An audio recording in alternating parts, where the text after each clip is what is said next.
इस क्वेश्चन में कह रहा है a ray PQ is incident normally on the face AB of a triangular prism of refracting angle 60 degree as shown in figure. The prism is made of a transparent material of refractive index 2 by root 3. Trace the path of the ray as it passes through the prism. आगे कह रहा है calculate the angle of emergence and angle of deviation. ठीक है, तो सबसे पहले हमें गिवन क्या है, एंगल ऑफ प्रिज्म 60 डिग्री और refractive index of prism 2 by root 3। ठीक है, एक तो पाथ ड्रॉ करना है, दूसरा एंगल ऑफ इमरजेंस बताना है और तीसरा एंगल ऑफ डेविएशन। क्लियर। अब देखो, सबसे पहले तो इस पाथ को आगे ड्रॉ कर लेते हैं। ये हो गया, ये 90 डिग्री पे थी तो अनडिवाइडेड जाएगी सीधी। ठीक है, अब ये 90, ये 60, ये 90, ये 60, तो ये एंगल हो जाएगी 30। ठीक है, पॉइंट ऑफ इंसिडेंस पे हम सबसे पहले क्या काम करते हैं, नॉर्मल ड्रॉ करते हैं। ठीक, नॉर्मल ड्रॉ कर दिया हमने ये, और फिर ये हो गई हमारी एंगल ऑफ इंसिडेंस। ये 90 है ना, तो 90 माइनस 30, 60 डिग्री हो गई एंगल ऑफ इंसिडेंस। ठीक, अब लाइट रे को प्रिज्म से एयर में जाना है, मतलब डेंसर से रेरर मीडियम में जाना है।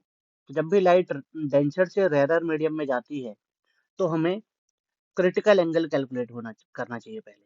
ठीक है, तो कैलकुलेट कर लेते हैं क्रिटिकल एंगल। फॉर्मूला क्या होता है, साइन सी इक्वल टू 1/म्यू। तो साइन सी इक्वल टू क्या हो जाएगा, 1/2/√3।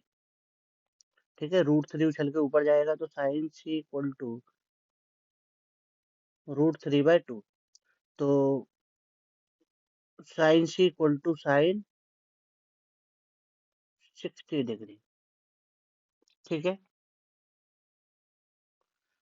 तो क्रिटिकल एंगल कितनी आ गई, 60 डिग्री। क्लियर। अब यहाँ पे एंगल ऑफ इंसिडेंस कितना है, एंगल ऑफ इंसिडेंस भी 60 डिग्री है।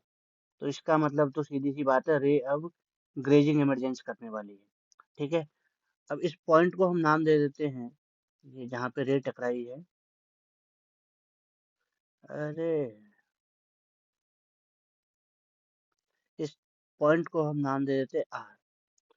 अप्लाई स्नेल्स लॉ, अप्लाई, ये आर मैंने मार्क किया जहाँ पे रे इंसिडेंट हो रही है। Apply Snell's law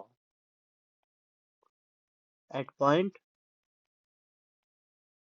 are. ठीक है, क्या हो जाएगा, refractive index of prism into sine i equal to refractive index of surrounding into sine A. यहाँ से एंगल ऑफ इमरजेंसी निकाल लेते हैं, तो ये कितना है, 2/√3 into sine 60 equal to refractive index of surrounding. ये तो 1 हो गया ना, क्योंकि सराउंडिंग तो एयर है, मगर कुछ नहीं गिवन है तो साइन ए। तो 2/√3 साइन 60 हो जाएगी √3/2 इक्वल टू साइन ए।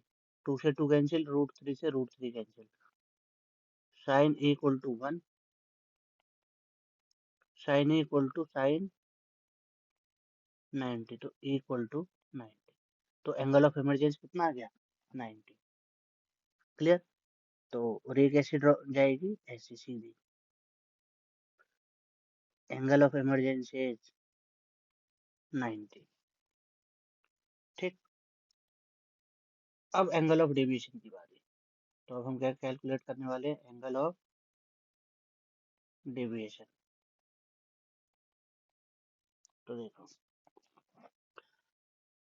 अगर प्रिज्म ही होती, मतलब प्रिज्म के अंदर इस रे को सीधा कितने जाना, कैसे जाना था, ऐसे जैसे ये ग्रीन रे जा रही है। ठीक है, ये एंगल 60 है, तो ये एंगल भी कितनी होगी, 60। तो डेविएशन कितनी हुई है, 90 माइनस 60। एंगल ऑफ डेविएशन कितनी, 90 माइनस 60। ठीक है, ये डेविएशन हो गई ना, ये वाली एंगल जो, एक मिनट ग्रीन से बना देता हूँ, ये एंगल ऑफ डेविएशन है। ठीक है, 90 माइनस 60, तो angle of deviation is 90 minus 60।